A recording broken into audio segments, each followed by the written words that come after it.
ਸਤਿ ਸ਼੍ਰੀ ਅਕਾਲ। ਸਾਹਿਤਕ ਸਾਥ ਚੈਨਲ 'ਤੇ ਆਪ ਜੀ ਦਾ ਸਵਾਗਤ। ਮੈਂ ਹਾਂ ਹਰਮੀਤ ਕੌਰ। ਅੱਜ ਦੀ ਕਲਾਸ ਵਿੱਚ ਅਸੀਂ ਪ੍ਰਸਿੱਧ ਕਿੱਸਾਕਾਰ ਹਾਸ਼ਮ ਸ਼ਾਹ ਦੁਆਰਾ ਰਚਿਤ ਕਿੱਸਾ ਸੱਸੀ ਪੁੰਨੂ ਦੇ ਹੀ ਭਾਗ 6 ਦੀ ਵਿਆਖਿਆ ਕਰਨ ਜਾ ਰਹੇ ਹਾਂ।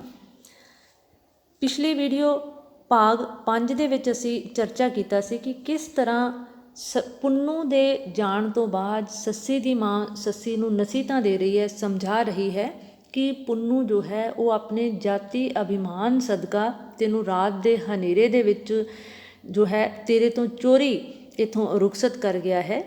ਤਾਂ ਸੱਸੀ ਆਪਣੀ ਮਾਂ ਨੂੰ ਜੋ ਪਲਟ ਕੇ ਜਵਾਬ ਦੇ ਰਹੀ ਹੈ, ਉਸ ਦੀ ਜੋ ਮਨੋਸਥਿਤੀ ਨੂੰ ਕਵੀ ਨੇ ਇਸ ਤਰ੍ਹਾਂ ਬਿਆਨ ਕੀਤਾ ਹੈ ਕਿ ਸੁਣ ਮਾਏ ਜੇ ਦਿਲ ਵਿੱਚ ਐਵੇਂ ਹੋਗ ਮੇਰੇ ਦਿਲ ਭਰ ਦੇ, ਕਿ ਹੇ ਮਾਂ ਸੁਣ, ਜੇਕਰ ਮੇਰੇ ਦਿਲਬਰ ਉਸ ਪ੍ਰੀਤਮ ਪਿਆਰੇ ਪੁੰਨੂ ਦੇ ਦਿਲ ਦੇ ਵਿੱਚ ਇਹੀ ਗੱਲ ਹੋਵੇ ਜੋ ਤੂੰ ਕਹਿ ਰਹੀ ਹੈ, ਤਾਂ ਦਿਲਬਰ ਬੇਪਰਵਾਹ ਹਮੇਸ਼ਾ ਕੁਝ ਪਰਵਾਹ ਨਾ ਧਰਦੇ।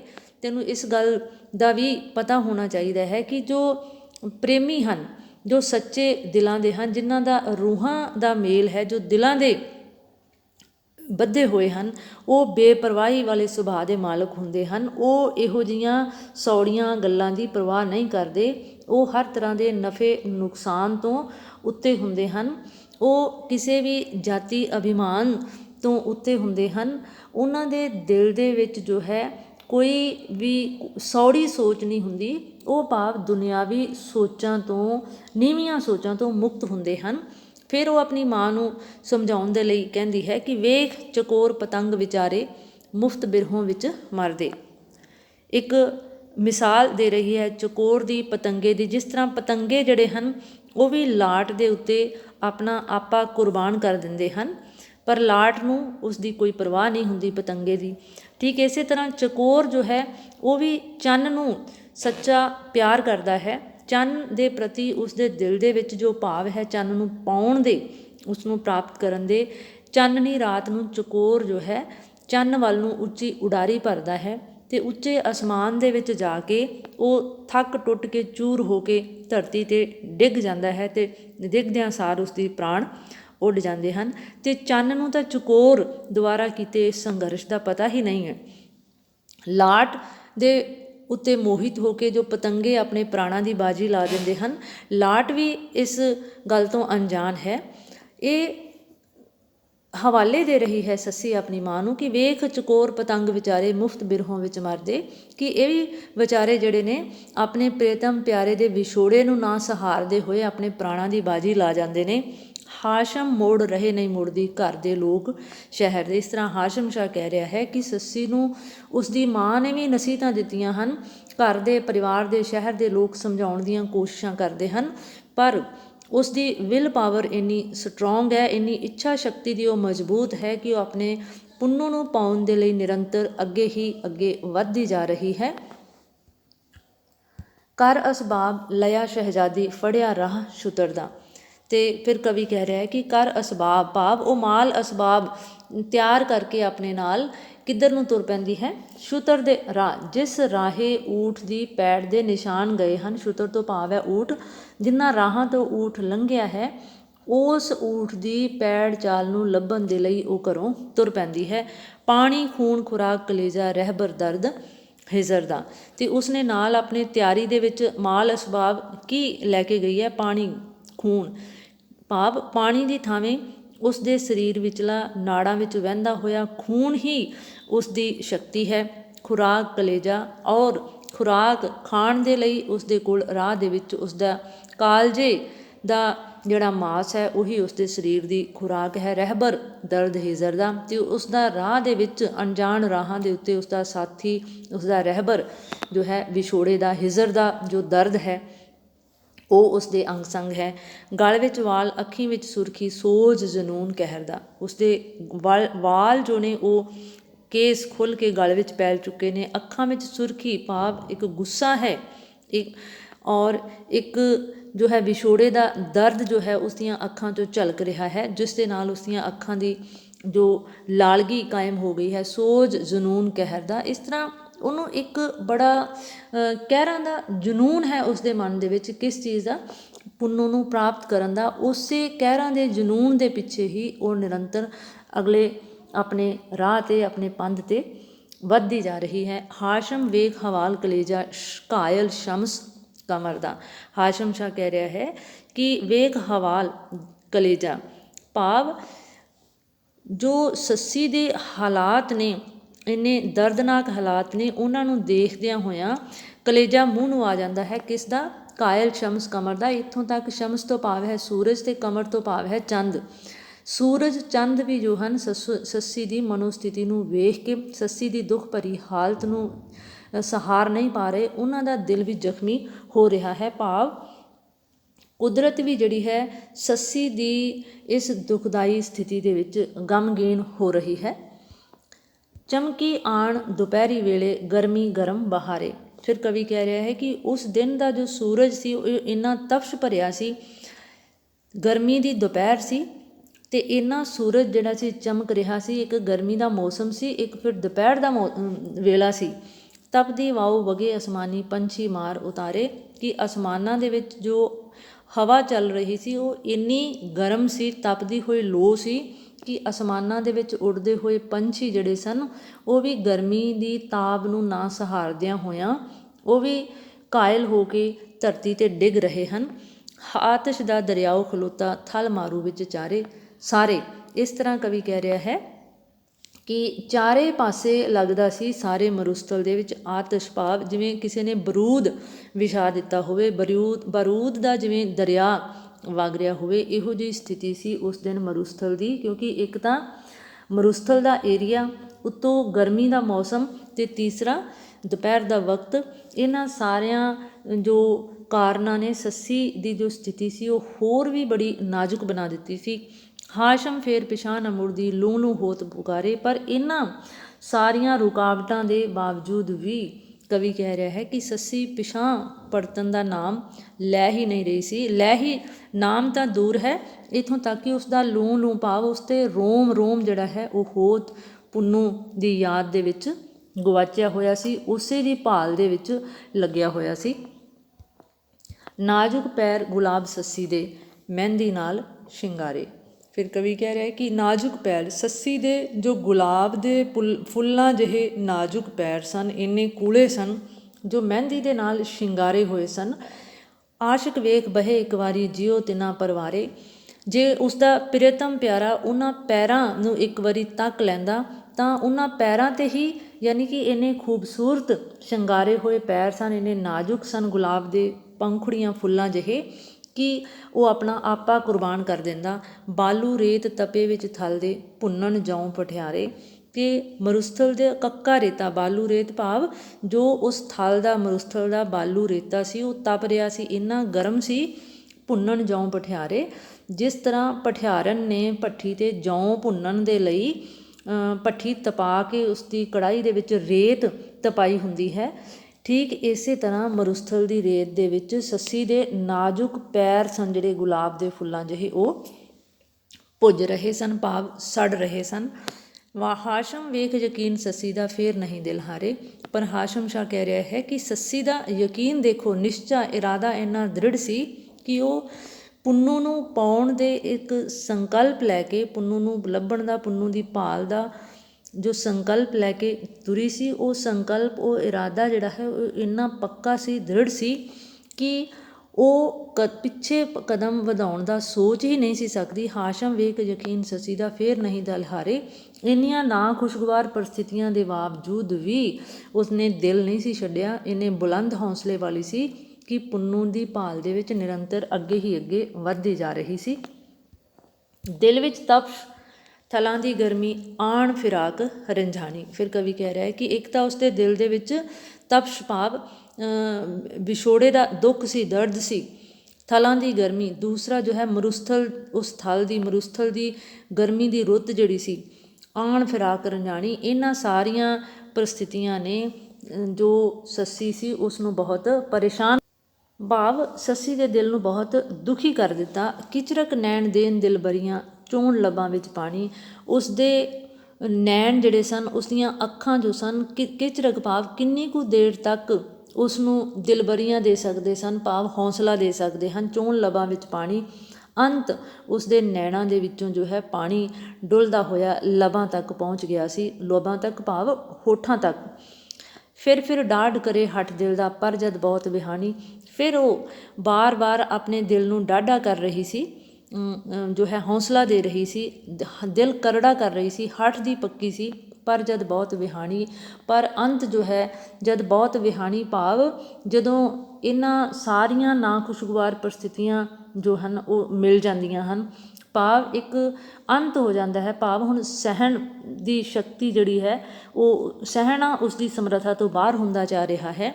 ਹਾਸ਼ਮ ਯਾਦ ਭੰਬੋਰ ਪਇਓ ਸੋ ਟੁੱਟ ਗਿਆ ਮਾਣ ਨਿਮਾਣੀ। ਤਾਂ ਇਸ ਵਕਤ ਹਾਸ਼ਮ ਸ਼ਾਹ ਕਹਿ ਰਿਹਾ ਕਿ ਉਸਨੂੰ ਆਪਣਾ ਭੰਬੋਰ ਸ਼ਹਿਰ ਯਾਦ ਆਉਂਦਾ ਹੈ ਕਿ ਤੇ ਉਸ ਦਾ ਮਾਣ ਟੁੱਟ ਜਾਂਦਾ ਹੈ, ਭਾਵ ਉਸ ਦਾ ਦਿਲ ਜਿਹੜਾ ਹੈ ਉਹ ਥੋੜ੍ਹਾ ਡੋਲ ਜਾਂਦਾ ਹੈ। ਕੁਝ ਡਿੱਗਦੀ, ਕੁਝ ਢਹਿੰਦੀ, ਉੱਠਦੀ ਬਹਿੰਦੀ ਤੇ ਦਮ ਲੈਂਦੀ। ਫਿਰ ਕਵੀ ਕਹਿ ਰਿਹਾ ਹੈ ਕਿ ਉਹ ਨਿਰੰਤਰ ਗਰਮੀ ਕਰਕੇ ਵੀ ਸਤਾਈ ਹੋਈ ਹੈ, ਕੁਝ ਥਕਾਵਟ ਦੀ ਸਤਾਈ ਹੋਈ ਹੈ, ਕੁਝ ਮਰੁਸਥਲ ਦੀ ਰੇਤ ਗਰਮ ਹੈ, ਕੁਝ ਉਸਦਾ ਦਿਲ ਜਿਹੜਾ ਹੈ ਉਹ ਢਹਿੰਦੀ ਅਵਸਥਾ ਦੇ ਵਿੱਚ ਜਾ ਰਿਹਾ ਹੈ। ਕੁਝ ਡਿੱਗਦੀ, ਕੁਝ ਢਹਿੰਦੀ, ਉੱਠਦੀ। ਕਦੀ ਉਹ ਡਿੱਗਦੀ ਹੈ, ਫਿਰ ਉੱਠ ਕੇ ਤੁਰਨ ਲੱਗਦੀ ਹੈ, ਫਿਰ ਡਿੱਗ ਪੈਂਦੀ ਹੈ। ਇਸ ਤਰ੍ਹਾਂ ਕਦੀ ਬਹਿੰਦੀ ਹੈ, ਕਦੀ ਉੱਠਦੀ ਹੈ, ਕਦੀ ਸਾਹ ਲੈਣ ਲੱਗ ਜਾਂਦੀ ਹੈ, ਵਿੱਚ ਦਮ ਲੈਂਦੀ ਭਾਵ ਆਰਾਮ ਨਾਲ ਘੜੀ ਪਲ ਬਹਿ ਕੇ ਸਾਹ ਲੈਂਦੀ ਹੈ, ਪਰ ਨਿਰੰਤਰ ਉਸਦਾ ਜੋ ਏਮ ਹੈ ਜਾਂ ਇਰਾਦਾ ਹੈ ਉਹ ਪੁੰਨੂ ਤੱਕ ਪੁੱਜਣਾ ਹੀ ਹੈ। ਜਿਉਂ ਕਰ ਤੋੜ ਸ਼ਰਾਬੋਂ ਆਵੇ ਫਿਰ ਉੱਤੇ ਵੱਲ ਵਹਿੰਦੀ। ਉਸ ਦੀ ਸਥਿਤੀ ਕਵੀ ਕਹਿ ਰਿਹਾ ਕਿ ਕਦੀ ਡਿੱਗਦੀ ਹੈ, ਕਦੀ ਢਹਿੰਦੀ, ਉੱਠਦੀ, ਬਹਿੰਦੀ ਤੇ ਦਮ ਲੈਂਦੀ। ਇਸ ਤਰ੍ਹਾਂ ਉਹ ਕਦੀ ਉੱਠ ਬਹਿੰਦੀ ਹੈ, ਤੁਰ ਪੈਂਦੀ ਹੈ, ਕਦੀ ਡਿੱਗ ਪੈਂਦੀ ਹੈ, ਕਦੀ ਸਾਹ ਲੈਂਦੀ ਹੈ। ਅਤੇ ਉਸ ਦੀ ਸਥਿਤੀ ਨੂੰ ਵੇਖ ਕੇ ਇਸ ਤਰ੍ਹਾਂ ਲੱਗਦਾ ਹੈ ਜਿਵੇਂ ਕੋਈ ਸ਼ਰਾਬੀ ਜੋ ਹੈ ਉਸ ਦੀ ਨੂੰ ਸ਼ਰਾਬ ਦੀ ਤੋਟ ਆ ਜਾਂਦੀ ਹੈ। ਉਹੋ ਜਿਹੀ ਸਥਿਤੀ ਸੱਸੀ ਦੀ ਹੋ ਚੁੱਕੀ ਹੈ। ਫਿਰ ਉੱਤੇ ਵੱਲ ਵਹਿੰਦੀ, ਪਰ ਇਸ ਦੇ ਬਾਵਜੂਦ ਵੀ ਉਹ ਨਿਰੰਤਰ ਅੱਗੇ ਹੀ ਵੱਲ, ਉੱਤੇ ਵੱਲ, ਅੱਗੇ ਵੱਲ ਵੱਧਦੀ ਜਾ ਰਹੀ ਹੈ। ਢੂੰਡੇ ਖੋਜ ਛੁਤਰ ਦਾ ਕਿਤਵਲ ਹਰਗਿਜ਼ ਭਾਲ ਨਾ ਪੈਂਦੀ। ਫਿਰ ਕਵੀ ਕਹਿ ਰਿਹਾ ਕਿ ਉਹ ਉਸ ਖੋਜ ਨੂੰ ਭਾਵ ਉਸ ਊਠ ਦੇ ਪੈਰ ਦੇ ਨਿਸ਼ਾਨ ਨੂੰ, ਖੋਜ ਨੂੰ ਢੂੰਡਣ ਦੀ ਕੋਸ਼ਿਸ਼ ਕਰ ਰਹੀ ਹੈ। ਹਰਗਿਜ਼ ਭਾਲ ਨਾ ਪੈਂਦੀ, ਪਰ ਜਿਹੜਾ ਉਸਨੂੰ ਬਿਲਕੁਲ ਵੀ ਕਿਤੇ ਨਜ਼ਰ ਨਹੀਂ ਆ ਰਿਹਾ। ਹਾਸ਼ਮ ਜਗਤ ਨਾ ਕਿਉਂ ਕਰ ਗਾਵੇ ਪ੍ਰੀਤ ਸੰਪੂਰਨ ਜੈਂਦੀ। ਇਸ ਤਰ੍ਹਾਂ ਹਾਸ਼ਮ ਸ਼ਾਹ ਕਹਿ ਰਿਹਾ ਹੈ ਕਿ ਦੁਨੀਆ ਜਹਾਨ ਜੋ ਹੈ ਸੱਸੀ ਦੀ ਪ੍ਰੀਤ ਨੂੰ ਯਾਦ ਵੀ ਕਿਉਂ ਨਾ ਕਰੇ, ਕਿਉਂ ਨਾ ਉਸਨੂੰ ਨਤਮਸਤਕ ਹੋਵੇ, ਸੰਸਾਰ ਦੇ ਵਿੱਚ ਉਸਦੀ ਪ੍ਰੀਤ ਦੀ ਜਿਹੜੀ ਹੈ ਇੰਨੀ ਪੂਜਾ ਕਿਉਂ ਨਾ ਹੋਵੇ। ਪ੍ਰੀਤ ਸੰਪੂਰਨ ਜੈਂਦੀ, ਕਿਉਂਕਿ ਉਸਦੀ ਦਾ ਜਿਹੜਾ ਪਿਆਰ ਸੀ ਉਹ ਸੱਚਾ ਪਿਆਰ ਸੀ ਔਰ ਸੰਪੂਰਨ ਪਿਆਰ ਸੀ, ਬਿਨਾਂ ਕਿਸੇ ਵਾਸਨਾ ਦੇ, ਬਿਨਾਂ ਕਿਸੇ ਲੰਪਟਤਾ ਦੇ ਉਸਨੇ ਸੱਚਾ ਸੁੱਚਾ ਪਿਆਰ ਕੀਤਾ ਸੀ। ਔਰ ਇਸ ਸੱਚੇ ਸੁੱਚੇ ਪਿਆਰ ਨੂੰ ਜੋ ਹੈ ਜੱਗ ਸੰਸਾਰ ਜੋ ਹੈ ਪੂਜਦਾ ਹੈ। ਪੂਜਦਾ ਵੀ ਕਿਉਂ ਨਾ, ਕਿਉਂਕਿ ਉਸ ਦਾ ਪਿਆਰ ਜੋ ਸੀ ਉਹ ਸੰਪੂਰਨ ਸੀ।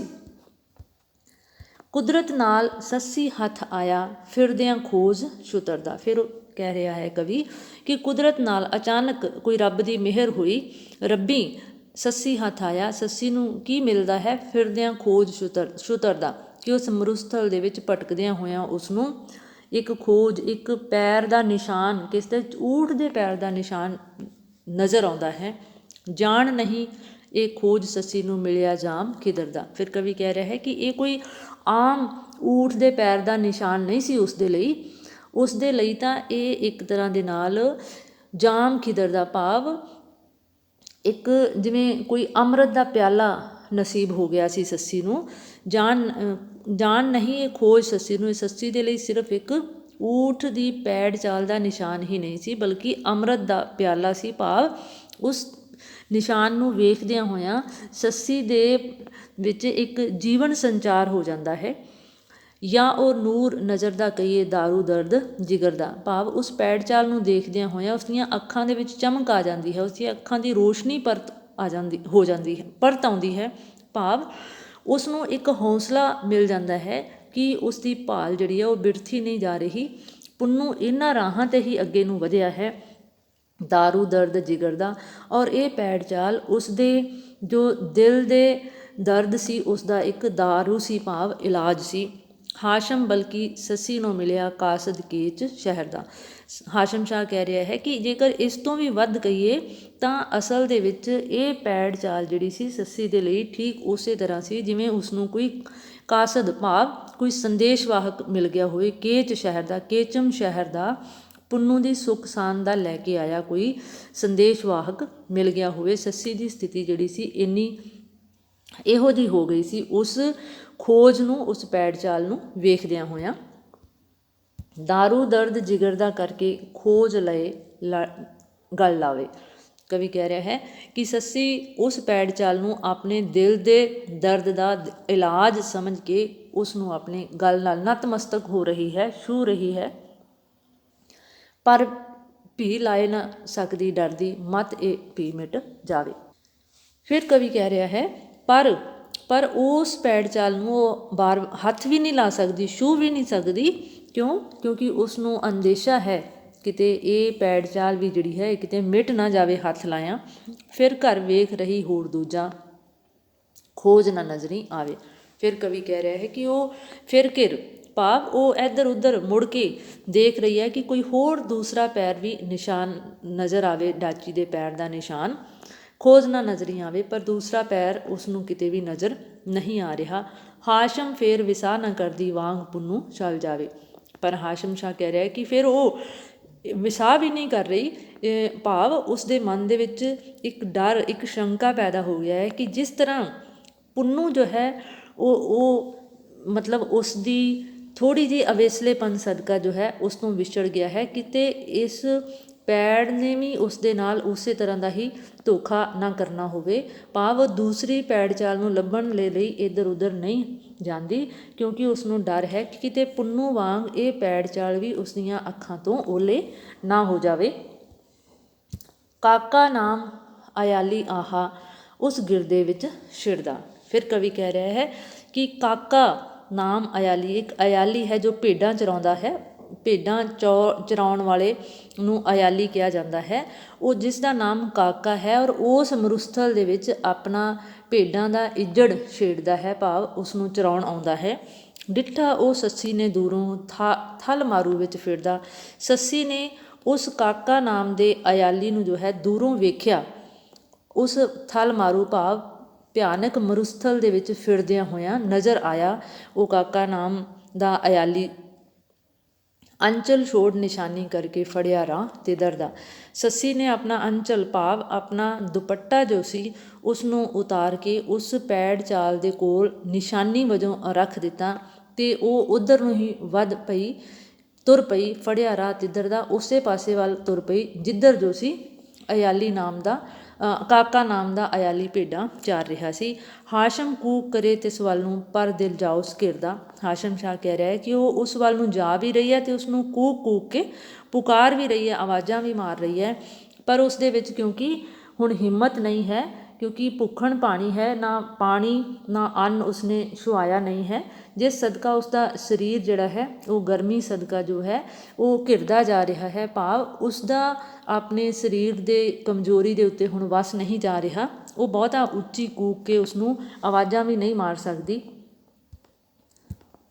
ਸੂਰਤ ਵੇਖ ਅਯਾਲੀ ਡਰਿਆ, ਆਫਤ ਮਾਰ ਨਾ ਜਾਵੇ। ਅਤੇ ਦੂਜੇ ਪਾਸੇ ਜਦੋਂ ਉਸ ਅਯਾਲੀ ਨੇ ਦੇਖਿਆ ਕਿ ਇਸ ਭਿਆਨਕ ਮਰੂਸਥਲ ਦੇ ਵਿੱਚ ਇਹ ਕਿਹੜੀ ਜੋ ਹੈ ਬੜੀ ਅਜੀਬ ਡਰਾਵਨੀ ਜੋ ਵਾਲ ਖਿਲਰੇ ਹੋਏ ਨੇ ਜਿਸ ਦੇ, ਔਰ ਇਸ ਤਰ੍ਹਾਂ ਕੋਈ ਮੁਸੀਬਤ ਹੈ, ਭਾਵ ਇਹ ਆਫਤ ਹੈ ਕੋਈ ਜੋ ਉਸ ਵੱਲ ਨੂੰ ਵੱਧਦੀ ਆ ਰਹੀ ਹੈ।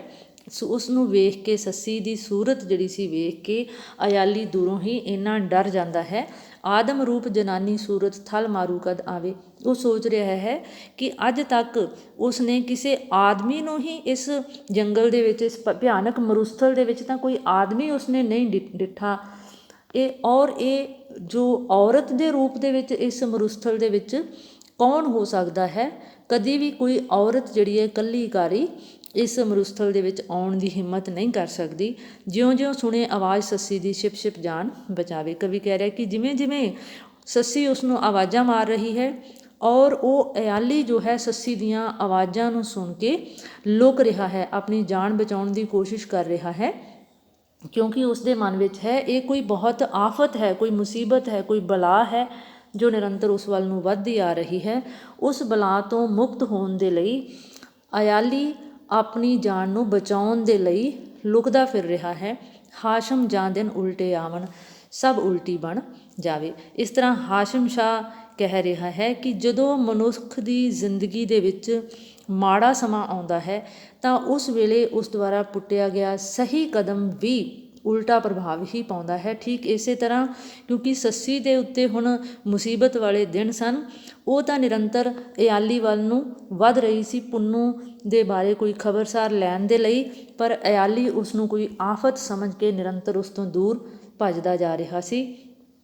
ਇਸ ਤਰ੍ਹਾਂ ਹਾਸ਼ਮ ਸ਼ਾਹ ਨੇ ਇੱਕ ਅਟੱਲ ਸੱਚਾਈ ਦਾ ਵੀ ਬਿਆਨ ਕੀਤਾ ਹੈ ਕਿ ਹਾਸ਼ਮ ਜਾਂ ਦਿਨ ਉਲਟੇ ਆਵਨ ਸਭ ਉਲਟੀ ਬਣ ਜਾਵੇ, ਕਿ ਜਦੋਂ ਮਨੁੱਖ ਦੇ ਦਿਨ ਮਾੜੇ ਹੁੰਦੇ ਹਨ ਤਾਂ ਉਸ ਦੁਆਰਾ ਪੁੱਟਿਆ ਗਿਆ ਹਰ ਚੰਗਾ ਕਦਮ ਵੀ ਮਾੜਾ ਪ੍ਰਭਾਵ ਹੀ ਪਾਉਂਦਾ ਹੈ।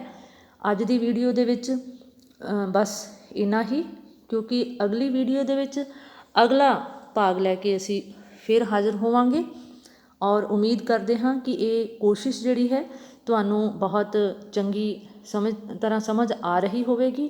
ਔਰ ਤੁਹਾਨੂੰ ਇਹ ਵੀਡੀਓ ਕਿਸ ਤਰ੍ਹਾਂ ਦੀ ਲੱਗ ਰਹੀ ਹੈ ਆਪਣਾ ਕਮੈਂਟ ਕਰਕੇ ਆਪਣੀ ਰਾਏ ਤੋਂ ਜ਼ਰੂਰ ਜਾਣੂ ਕਰਵਾਉਣਾ। ਔਰ ਇਸ ਦਾ ਪਿਛਲਾ ਭਾਗ ਜੋ ਭਾਗ 5 ਹੈ, ਇਸ ਵੀਡੀਓ ਦੀ ਡਿਸਕ੍ਰਿਪਸ਼ਨ ਬਾਕਸ ਦੇ ਵਿੱਚ ਇਸ ਦਾ ਲਿੰਕ ਐਡ ਕਰ ਦਿੱਤਾ ਗਿਆ ਹੈ। ਉਸ ਜੋ ਨਵੇਂ ਵਿਦਿਆਰਥੀ ਜੁੜੇ ਹਨ, ਪਹਿਲੀ ਵਾਰ ਜੁੜੇ ਹਨ, ਇਸ ਚੈਨਲ ਨੂੰ ਸਬਸਕ੍ਰਾਈਬ ਕਰਕੇ ਪਿਛਲੀਆਂ ਵੀਡੀਓ ਵੀ ਦੇਖਣਾ ਨਾ ਭੁੱਲਣ। ਮਿਲਦੇ ਹਾਂ ਕੱਲ੍ਹ ਦੀ ਕਲਾਸ ਦੇ ਵਿੱਚ ਭਾਗ 7 ਲੈ ਕੇ। ਤਦ ਤੱਕ ਲਈ ਇਜਾਜ਼ਤ। ਧੰਨਵਾਦ।